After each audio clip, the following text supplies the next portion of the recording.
Corría el año 2002 y Argentina flotaba en una de las tantas crisis que tuvo su historia. En esta ocasión, parecía que el país no tenía retorno.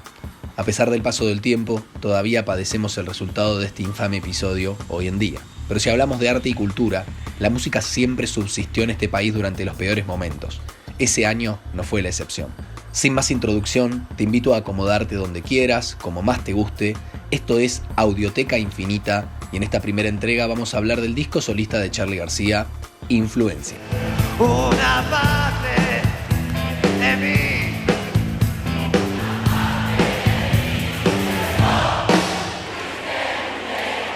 Carlos Alberto García Moreno, más conocido como Charly García, es un músico nacido en el año 1951 en la actual ciudad autónoma de Buenos Aires. Siempre estuvo asociado a lo musical, pero por su popularidad también trascendió a la escena artística. Un virtuoso en el piano, en la música en general, una pieza clave del rock argentino, compuso grandes canciones y fue integrante de bandas míticas. Charly supo eclosionar un estilo propio con influencias y referencias de todas partes, y también supo adaptarse y descubrir sonidos novedosos de la mano de distintas tecnologías. Lamentablemente también está asociado a escándalos, frases o hechos de repercusión mediática. Si bien en estos casos nunca se sabe cuánto hay del artista y cuánto interfiere la prensa, no se puede negar que Charly García siempre tuvo frases polémicas y arranques inesperados, a veces siendo un poco parte de ese juego. Su personalidad mediática fue divertida en varias ocasiones, pero en otras fue bastante caótica, y no se puede dejar de mencionar que tuvo muchas actitudes cuestionables, a veces suavizadas por el fanatismo. Pero esto es un tema para un debate muchísimo más extenso de lo que propone este video. Influencia es el 10º disco solista de Charly.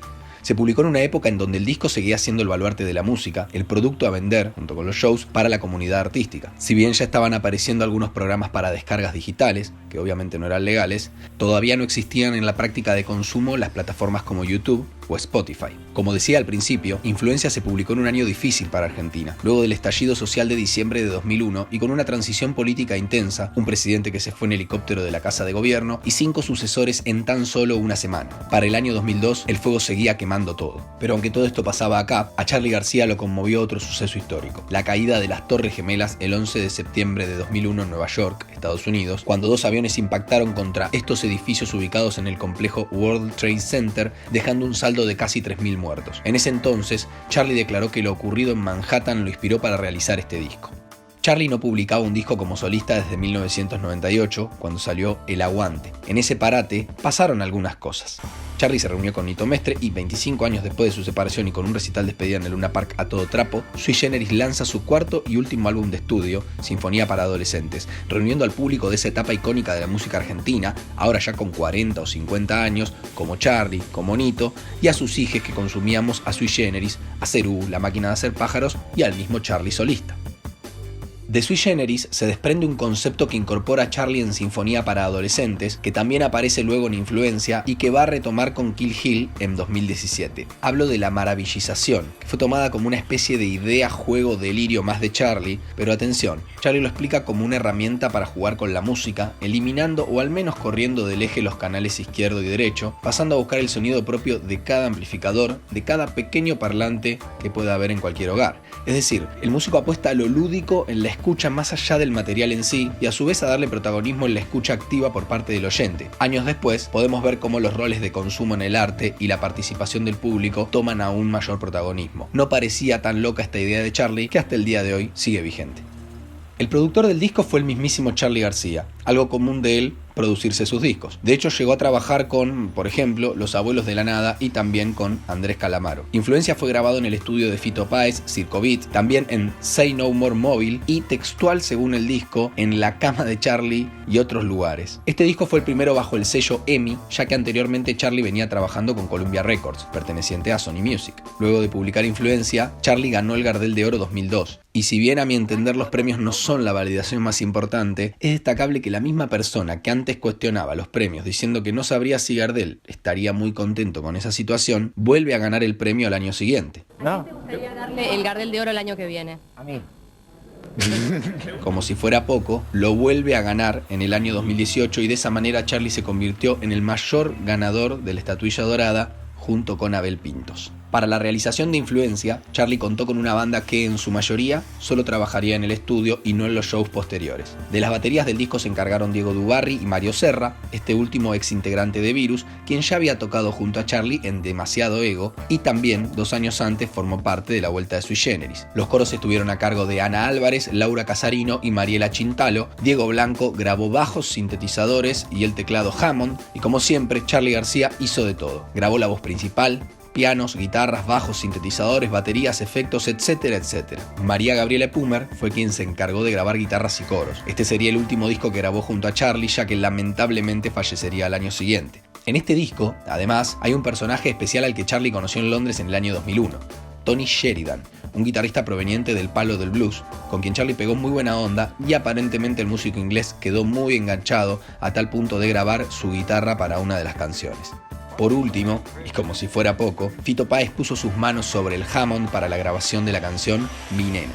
Me interesa el sonido de este disco porque si bien conserva ese estilo rockero tradicional de Charlie, tiene una estructura aún más amalgamada que en los anteriores. En esto creo que cumplen un rol muy importante los sintetizadores y las guitarras, además de la presencia de baterías electrónicas en algunas bases. Este disco tuvo éxitos radiales y televisivos, se podría decir que en cierto modo reinsertó a Charlie como solista, sobre todo en la escena local. El siguiente disco de Charlie fue Rock and Roll y Yo. ¿Te preguntarás por qué lo menciono? Bueno, en este disco de 2003 se puede apreciar una superioridad de lo acústico por encima de las machine drums y los sintetizadores, y a las guitarras las podemos encontrar con un sonido más tradicional. Incluso aparecen recursos de la música Stone como el slide de guitarra, y hasta el corte difusión de ese disco, Asesíname, tuvo su versión llamada Asesíname Stone. Volviendo a Influencia, en algunas letras Charlie juega con el híbrido inglés-español, algo que hoy en día es una herramienta muy recurrente en las letras de muchas canciones, pero que en algún momento se lo llegó a criticar por cuestiones un tanto absurdas, desde un fanatismo nacionalista que no termino de comprender, y ya sabemos que ese discurso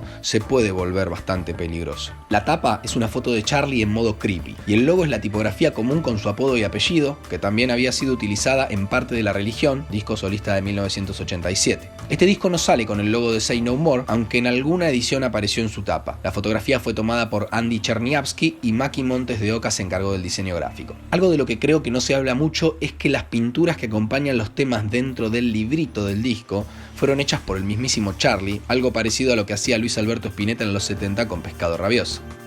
Otra curiosidad de Influencia es que de las 13 canciones que tiene, solo 6 fueron compuestas de cero por Charlie. Hay temas versionados hasta 2 veces, como por ejemplo I'm Not In Love en su edición acústica y hasta en el remix. Y ahí aparece algo que siempre genera dudas: cómo se cierra un disco, la cantidad de temas, la duración y todo eso que rodea a los contratos con los sellos. Como decía antes, en esa época el disco físico era la principal forma de vender para el artista junto con los shows. Armando este video, pensaba que por los temas que tiene pudo haber un pedido para acelerar el cierre del disco de parte de la discográfica. Esto de ninguna manera es un dato fundamentado, sino una suposición que me parece interesante traer a colación. Bueno, y ahora sí, vamos al disco, nos metemos de lleno en las canciones. Vicio. 1, 2, 3.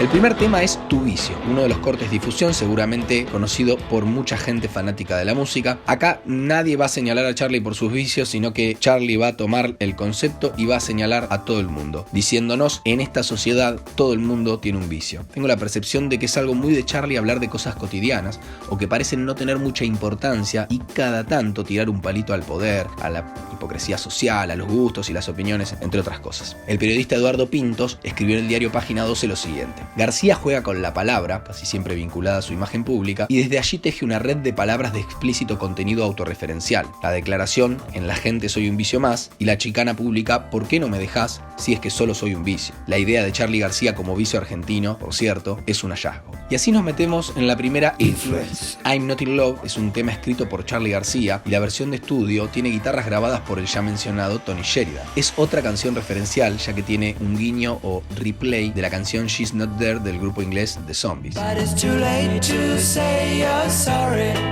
How would I know? Why should I care? It's too late to say I'm sorry, baby. Necesitas a alguien para decir. Este tema deja una frase, a mi entender, icónica para este disco y para Charlie. Él dice que para aburrirse prefiere sufrir y para venderme prefiero morir. Rock y existencialismo de la mano de Carlos Alberto García. Aburrirme prefiero sufrir. Para venderme prefiero morir.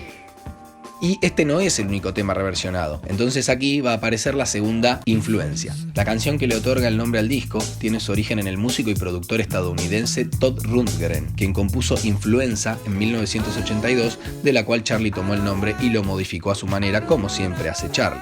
Un dato al paso, Rundgren, qué difícil es mencionar ese apellido, produjo en 1971 la canción Baby Blue, que muchos años después fue elegida para musicalizar la serie Breaking Bad. Baby Blue es una canción de la banda Badfinger y forma parte del disco Straight Up, producido por Rundgren y nada más y nada menos que uno de los Beatles, George Harrison. Este tema tiene más referencias todavía porque algunos arreglos son de la canción Transatlántico Art Deco de Puis Angelical, 1982, y también de la canción Telepáticamente del disco Sí, Detrás de las Paredes, de Sui Generis, otra de las bandas de Charlie, y así llegamos a la tercera influencia, en este caso de sí mismo. Encuentro con el Diablo es una canción que compuso junto a David Lebón en Serú Girán para el disco Bicicleta de 1980. Y ya que estamos, otra nota al pie. Charlie quería que esa banda se llamara Bicicleta. El resto de los integrantes no acompañó la moción y quedó Serú Girán.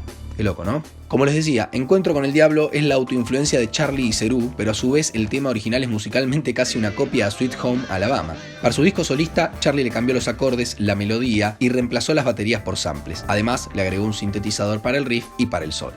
La siguiente canción es El amor espera. Es el segundo tema en el que hace alusión a alejarse del amor como algo romántico, al igual que en I'm Not in Love, pero también repite algo que está en todo el disco, esa cuestión existencialista como en muchas ocasiones con las letras de amor. Creo que convive en Charlie una ambigüedad entre referirse a la letra para una persona o un amor particular y al amor como un concepto global, general, tan interesante como a su vez bastardeado. Recordemos que para ese entonces Charlie ya tenía 50 años, era muy reconocido en Argentina y en el mundo, pero cantaba que se hacía el muerto para ver quién lloraba por él. Sabemos que siempre tuvo un lado B bastante difícil, bastante intenso. Y acá vuelve a aparecer el Diablo, siguiendo con esta línea, pero ahora el encuentro es más profundo, ya que Charlie también se considera el Diablo. Pero este tema no termina acá. A García le entusiasma la referencia y está presente todo el tiempo. Si no, mirá.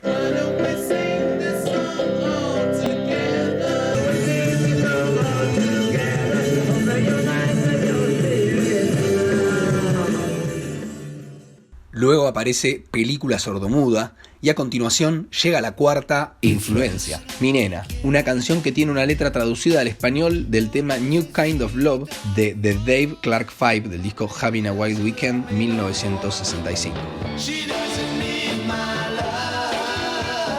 Y de ahí nos metemos en el mundo de las versiones porque llega Tu Vicio en inglés y en español, con un canon en modo bullicio, algo de chopping de época que vayamos a saber cómo se hacía, y varias voces, ya que como mencioné al principio, Charlie no estaba solo. Luego llega la quinta influencia, Demasiado Ego, también presente en el disco El Aguante, en la canción One to One. Y el último tema también tiene una autorreferencia. Hay que decirlo, se trata de la sexta influencia del disco Influencia. Hablo de Happy and Real, que también estuvo en el disco Tango 4 del año 1991.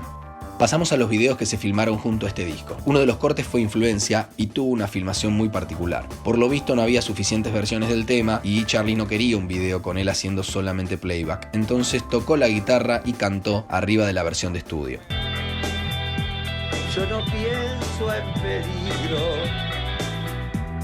Pero esa no fue la única producción audiovisual, ya que también salió un video de Mi Nena, que fue cuestionado porque tenía algunas escenas de lesbianismo y mujeres desnudas, que, aunque esto suene insólito, bueno, es algo que todavía ocurre y se sigue cuestionando en algunas partes del mundo, casi 20 años después de la salida de este disco. 17 años después de aquel show en el que Charlie presentó Piano Bar, el mítico Luna Park volvió a ser sede de una presentación suya. Esto marca que Influencia devolvió a Charlie a donde siempre tuvo que estar, por lo menos a mi entender, que es en el podio de la música local. Luna Park, año 2002. Para este recital, la banda ya no contaba con ningún miembro de la etapa Say No More, salvo María Gabriela Epumer. Charlie había conocido a 3 artistas de Chile que tocaban en una banda dedicada a hacer covers de grupos argentinos como Los Enanitos Verdes y Hit. Estos músicos eran el guitarrista Kyush Ayashida, el bajista Carlos González Vázquez y el baterista Antonio Silva Peña. Ellos conformaron la nueva estructura que acompañaría a Charlie hasta los últimos shows en 2019, antes que llegara la pandemia. Este tridente fue el que más tiempo duró como banda del músico argentino. Volviendo a las presentaciones de Influencia, también se sumó Hilda Lizarazu, otra figura repetida año tras año al lado de Charlie y ya histórica de la vanguardia de mujeres en el rock argentino. Bueno, estamos llegando al final. El disco sabemos que se llama influence. Entonces cabe preguntarnos, ¿qué es la influencia para Charly García? Cuando se publicó el disco, Charly declaró: tengo un poco esa cualidad de aceptar justamente la influencia, incluso aunque sea difícil o complicada, marcando así algo evidente en su carrera, que es todo ese bagaje de información externa que nutría su música.